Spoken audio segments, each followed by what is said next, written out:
BRS MLC Kalvakuntla Kavitha సంచలన వ్యాఖ్యలు చేశారు. బీఆర్ఎస్ కార్యకర్తలను వేధిస్తున్న కాంగ్రెస్ నాయకులపై ఎమ్మెల్సీ కవిత ఫైర్ అయ్యారు.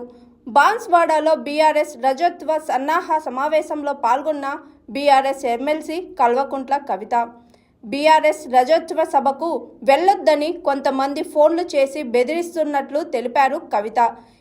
ఎవరెవరు బెదిరిస్తున్నారో వాళ్ళ పేర్లను బరాబర్ పింక్ బుక్లో రాసుకుంటామని హెచ్చరించారు కవిత. బెదిరింపులకు పాల్పడే వారిని ఎట్టి పరిస్థితిలో వదిలిపెట్టేది లేదని అన్నారు. కేసులు పెట్టించి పోలీస్ స్టేషన్లకు ఈడ్చుకెళ్లిన వాళ్ళని క్షమించే ప్రసక్తే లేదని హెచ్చరించారు కవిత. అక్క ఫోన్లు చేసి బెదిరిస్తున్నారని చెప్పి అన్న జుబేర్ అన్న ధైర్యంగా ఉండు. ఎవరెవరు బెదిరిస్తున్నారో వాళ్ళ పేర్లు బరాబర్ పింక్ బుక్ లో రాస్తాం. ఇడిచిపెట్టేదైతే ఉండదు. అందులో ఏమీ ఆలోచించదు. కేసీఆర్ సార్ మంచోడు కావచ్చు, నేను కొంచెం రౌడీ టైపే. ఎట్టి పరిస్థితిలో ఇడిచిపెట్టుడు ఉండదు. ఇక్కడికి బాన్స్వాడలో మిమ్మల్ని సతాయించి మిమ్మల్ని పోలీస్ స్టేషన్కి ఈడ్చినటువంటి ఏ ఒక్కరిని కూడా నేను మాత్రం క్షమించే అవకాశమే ఉండదు.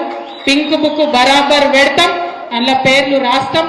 అది అధికారులు కావచ్చు, నాయకులు కావచ్చు, ఎవరిని కూడా వదిలిపెట్టాం. ఎందుకంటే మనం అధికారంలో ఉన్నప్పుడు అరాచకం చేయలేదు, ప్రజలకు మంచి చేసినాం, అభివృద్ధి చేసినాం. ఇవాళ మీరు పార్టీ మారినంత మాత్రాన ఈ గులాబీ కండువానేదో గదరించి పెడదాం, భయపెట్టించి పెడదాం అనుకుంటే మీ తాట సప్పులకు భయపడేవాళ్ళు ఎవరు లేరు. మీ తాత, మీ ముత్త, మీ జేజమ్మ దిగొచ్చినా కూడా భయపడేటోళ్ళు ఎవరు లేరన్న విషయాన్ని మీ అందరికి కూడా సభాముఖంగా నేను తెలియజేస్తా ఉన్నాను. Hi everyone, నేను మీ Pavani. Please like, share and subscribe GRTV. Hi, I'm Jyoti Singh. Please like and subscribe GRTV channel. అందరికీ నమస్కారం, నా పేరు Sambit. Please like and subscribe GRTV. Thank you.